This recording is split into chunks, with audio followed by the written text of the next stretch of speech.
National university আন্ডারে যে অন্যান্য যে কলেজগুলো আছে সেই কলেজের তুলনায় আমাদের বেতন বেশি অধিক, এবং শুধু তাই না, বিভিন্ন ফর্ম ফিল আপের সময় আমাদের ন্যাশনাল ইউনিভার্সিটি দ্বারা যেই হচ্ছে গিয়ে মানে ফর্ম ফিল আপের ফি নির্ধারণ করা থাকে তার থেকে দ্বিগুণের পরিমাণও বেশি কখনো কখনো আমাদের রাখা হয়। আপনারা খেয়াল করবেন অন্যান্য যে কলেজে এইসব ফর্ম ফিল আপ থাকে, ফর্মে ফিল আপের ফি থাকে, তার থেকে দেখা যায় আমাদের 4,000-6,000 থেকে শুরু করে ডিপার্টমেন্ট অনুযায়ী আমাদের 7,000-7,500 পর্যন্ত চলে যায়। এটা আসলে আমাদের জন্য তো এটা আমাদের সবার জন্য কাম্য না। আমরা সকল ন্যাশনাল ইউনিভার্সিটি আন্ডারে যে সকল কলেজ আছে সেখানে একটা সাম্যতা থাকার প্রয়োজন। মূলত এই একটা বিষয়। এর পাশাপাশি এখানে যেটা রাজনৈতিক বলয় সৃষ্টি করা ছিল সেটা আমরা সবাই জানি, যে বলয় রাজনৈতিক একটা প্রভাবের কারণে দেখা যেত অনেকে ছাত্রলীগ হোক বা তারা রাজনৈতিক কোনো বা হচ্ছে গিয়ে প্রিন্সিপাল বা তারা হচ্ছে গিয়ে নিকটাত্মীয়র কারণে অনেক সময় তাদের বেতন ফি মৌকুফ করে নিত। যেখানে আমার যে একটা দারিদ্রতা, একজন দারিদ্র শিক্ষার্থী হয়েও আমরা সেই হচ্ছে সুবিধাগুলো ভোগ করতে পারতাম না। এই জায়গা থেকে আসলে আমাদের যে একটা ক্ষোভ ছিল সে ক্ষোভের বহিঃপ্রকাশ যে আমরা এই স্বাধীন দেশ, স্বাধীন 5ই আগস্টের পর যে আমাদের প্রকাশ সেটা কিন্তু আমরা দেখতে পাই। তো আসলে আমাদের প্রত্যেকের চাওয়াটা ওইটাই ছিল যে এখানে এই একটা শিক্ষামূলক প্রতিষ্ঠানে এখানে সকল সমতা থাকবে, এখানে কোনো ভেদাভেদ থাকবে না, এখানে রাজনৈতিক বলয় সৃষ্টি করে কেউ কার জোরজবরদস্তভাবে নিজের দাবি পূরণ করে নিবে, অন্যদিকে হচ্ছে আমার যারা দারিদ্র, যারা হচ্ছে এটা সক্ষম না তাদের উপর জোর করে জুলুম করে এত বড় একটা, যেটা আমার জাতীয় বিশ্ববিদ্যালয় থেকে নির্ধারিত না, সেই ফি দিতে বাধ্য হবে, না হলে তাকে পরীক্ষা দিতে দেওয়া হবে না, না হলে সে এখানে পরীক্ষা দিকে বাতিল হয়ে যাবে, এই ধরনের আসলে আমাদের জন্য কাম্য না। সেই জায়গা থেকে কিন্তু আমরা হচ্ছে 9 দফা একটা দাবি পেশ করেছিলাম, এবং পাশাপাশি আমাদের অধ্যক্ষ স্যার যেহেতু অনুপস্থিত ছিল তাকে আমরা আসার জন্য বলি, কিন্তু সে যখন তারপরও পলাতক হিসেবে থাকে তার কোনো রেসপন্স আমরা পাই না। আমরা হচ্ছে শিক্ষার্থী এবং সকল শিক্ষকদের মতনৈক্যের ভিত্তিতে আমরা হচ্ছে নিরপেক্ষ এবং নির্দলীয় কাউকে নিয়ে আসার চেষ্টা করি, যাদের আমরা এর মধ্যে 4 জনের মধ্য থেকে একজনকে শিক্ষকরাই তাদের ভোট দ্বারা হচ্ছে নির্বাচন করে নেয়, এবং যে কিনা একজন সম্পূর্ণ নিরপেক্ষ এবং নির্দলীয়। অধিকাংশ আমাদের শিক্ষক এবং শিক্ষার্থীরা এই ভোটে সমর্থন করে। তবে তার প্রেক্ষিতে এই যে একটা রাজনৈতিক বলয় ভাঙতে না ভাঙতে আরেকটা রাজনৈতিক বলয়, যাদের বক্তব্য হচ্ছে একটাই, তারা 16-17 বছর ধরে তারা জায়গা পায়নি, এখন তাদেরকে সেই সুযোগ সুবিধা দিতে হবে, তারা ভোগ করতে চায়। এখন এই যে তাদের টেন্ডেন্সি, তাদের চিন্তাভাবনা নিয়ে এখন তারা একটা যে রাজনৈতিক বলয় সৃষ্টি করার চেষ্টা করছে, সেটারও একটা আমরা ভুক্তভোগী কিন্তু হয়ে আসছি। আসলে একটা কঠিন সত্য হচ্ছে এটাই, আমার বাংলাদেশ 5ই আগস্টের পর স্বাধীন হলেও আমার এই তেজগাঁও কলেজ ক্যাম্পাস আদৌ আমরা স্বাধীন না। তার কারণেই আমরা গতকালকে পর্যন্ত আমাদের উপরে একটা রাজনৈতিক বলয় সৃষ্টিকারী একটা দল দ্বারা আমাদের উপর আক্রমণ হয়, এবং আমাদের অনেক ভাইরা সেখানে আহতও হয়, যার কারণে আজকের আমাদের এই বিক্ষোভ সমাবেশ, যাতে আমার কোনো শিক্ষক দ্বারা কোনো রাজনৈতিক বলয় সৃষ্টি করতে গিয়ে যাতে আর কোনো শিক্ষার্থীর উপর আঘাত না করতে পারে। কামাল স্যার মূলত চাচ্ছেন যে হচ্ছে একটা অরাজকতা তৈরি করতে, শিক্ষার্থীদের মারধর করে হুমকি দেওয়ার মাধ্যমে তার বিরুদ্ধে যারা আন্দোলন করতেছে, আসলে স্বৈরাচারের বিরুদ্ধে যারা আন্দোলন করতেছে তাদেরকে দমিয়ে রাখার চেষ্টা করতেছে, এবং তার মাধ্যমে সে হচ্ছে ভারপ্রাপ্ত অধ্যক্ষের যে দায়িত্বটা সেটা হাসিল করতে চাচ্ছে, কারণ উনি হচ্ছে ওনার যে পলিটিক্যাল এজেন্ডা আছে সেটাকে কলেজে বাস্তবায়ন করতে চায়। তো আমরা সাধারণ শিক্ষার্থীরা এটার বিরুদ্ধে রুখে দাঁড়িয়েছি। গতকাল আমরা বিভাগীয় কমিশনার অফিসে গিয়েছিলাম, সেখানে মূলত আমরা একটা অ্যাপ্লিকেশন জমা দিতে যাই, যেখানে হচ্ছে আমরা যাকে ভারপ্রাপ্ত অধ্যক্ষ নির্বাচিত করেছি তিনি সকল ধরনের যে হচ্ছে কাজগুলো সেগুলো করতে পারবে, এরকম একটা অ্যাপ্লিকেশন আমরা জমা দিতে চাই। কিন্তু সেখানে তিনি তার তথাকথিত কিছু শিক্ষক এবং শিক্ষার্থীদের নিয়ে যায়, এবং সেখানে প্রথমে আমাদের 3 জন যে হচ্ছে প্রতিনিধি ছিল তাদের উপরে হামলা করে। পরবর্তীতে আমি যখন হামলার খবর শুনি, আমি পাশেই ছিলাম, সেখান থেকে আমি হচ্ছে কমিশনারের কার্যালয়ে যাই, ততক্ষণে 3 জন প্রতিনিধি বের হয়ে গেছে, কিন্তু আমাকে তারা হচ্ছে একা পেয়ে যায়, এবং একা পেয়ে কমিশনারের কার্যালয়ের নিচে 7 থেকে 8 জন মিলে আমাকে হামলা করে, এবং প্রতিনিয়ত আমাকে বাইরে টেনে বের করার চেষ্টা করে। কিন্তু আমি সেটা কোনো রকমে সেখান থেকে পালিয়ে 2য় তলায় যাওয়ার চেষ্টা করি।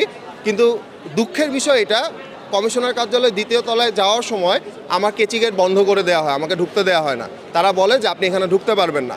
পরবর্তীতে আমি 3 তলায় গিয়ে কোনো রকমে গা ধাক্কা দিয়ে থাকি, এবং পরে কলেজ থেকে আমার কিছু প্রতিনিধি গিয়ে আমাকে রক্ষা করে এখানে নিয়ে আসে। আজকের যে আমাদের যে কর্মসূচিটা, এটা হচ্ছে মূলত আমাদের উপরে যে স্যারের মাধ্যমে, যে স্যারের উস্কানিতে, যে স্যারের ইন্ধনে হচ্ছে আমাদের উপরে হামলা করা হয়, তার পদত্যাগের দাবিতে হচ্ছে আজকে আমরা এখানে দাঁড়াইছি। আমাদের মূল কথা হচ্ছে আমাদের এখানে কেন অছাত্ররা ঢুকবে, আমাদের এখানে কেন সন্ত্রাসীরা ঢুকবে, আমাদের এখানে কেন রাজনৈতিক বলয় সৃষ্টি করা হবে। যেখানে দেশ স্বাধীন হয়ে গেছে সেখানে তেজগাঁও কলেজে আমরা কোনো ধরনের কোনো সহিংসতা সন্ত্রাসী চাই না, আমরা চাই স্বাধীন মুক্ত ক্যাম্পাস। গতকাল আমাদের বিভাগীয় কমিশনার কার্যালয়ে যাওয়ার পথে তারা যখন আমাদের হচ্ছে চিঠি জমা দিতে যায় আমাদের প্রতিনিধি দল, তখন তাদের উপরে হচ্ছে অ্যাটাক করা হয়, তাদেরকে হচ্ছে বাধা প্রদান করা হয়। প্রথমে বাধা প্রদান করে যখন তারা নিচে নামে তখন তাদের উপরে অ্যাটাক করা হয়, এবং পরবর্তী যখন ক্যাম্পাসে ঢুকতে তখনও তাদের উপরে অ্যাটাক করা হয়। আমার কথা হচ্ছে আমার ভাইদের উপরে, আমার বোনদের উপরে আপনি হামলা করবেন কেন? স্বাধীন দেশে কেন আপনি হামলা করবেন? আমাদের শ্রদ্ধেয় জনাব কামাল স্যার উনি হচ্ছেন গতকালকে বাধা প্রদান করেন এবং ওনার ইন্ধনেই এইসব অ্যাটাক হয়। উনি আসলে কি চাচ্ছে এটা আমরা ঠিকমতো আসলেই জানি না, কারণ ওনার সাথে অনেকবার বসা হয়েছে, সাধারণ শিক্ষকেরা বসেছে, সাধারণ শিক্ষার্থীরা বসেছে, কিন্তু উনি কোনোভাবেই এক্সপ্লেইন করে না উনি আসলে কি চায়। আমরা ওনাকে যথেষ্ট শ্রদ্ধা করি, যথেষ্ট ভালোবাসি, কিন্তু সে জায়গা থেকে সে আসলে আমাদের ওইরকমভাবে কোনো টেক কেয়ার করে না। সে হচ্ছে আমাদেরকে সবসময় তার শত্রুভাবে, সাধারণ শিক্ষার্থীদের তার শত্রু হিসেবে সে গণ্য করে। এই রাজনীতি মুক্ত ক্যাম্পাস গঠনের লক্ষ্যে আমরা সবাই কাজ করতেছি। এই ক্যাম্পাস রাজনীতি মুক্ত করার জন্য যখন আমরা কাজ করতেছি, সেই সময় আমাদের সঙ্গে যারা যুক্ত ছিল তার মধ্যে একজন অন্যতম হলো আজম কামাল স্যার। তিনি আমাদেরকে প্রথম থেকে একটা কথা বলছিল যে তোমরা সাধারণ শিক্ষার্থী, তোমরা যা চাবা ক্যাম্পাসে তাই হবে। তিনি যখন আমাদের সঙ্গে কাজ করা শুরু করলো, তখন আমরা তাকে সাথে নিয়ে আমরা আমাদের ক্যাম্পাসের রাজনীতিমুক্ত করার আন্দোলনের নামে পড়ি।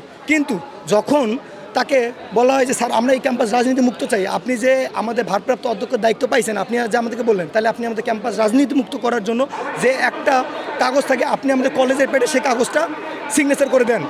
উনি বললো যে সেই সময় যখন আমরা অডিটোরিয়ামে তাকে নিয়ে বসি, তিনি তখন আমাদেরকে বললো যে না আমি দিতে পারবো না। আমরা বললাম কেন স্যার? স্যার বললো যে তোমরা আমার উপর জোর চালাচ্ছ, গুলি চালাচ্ছ।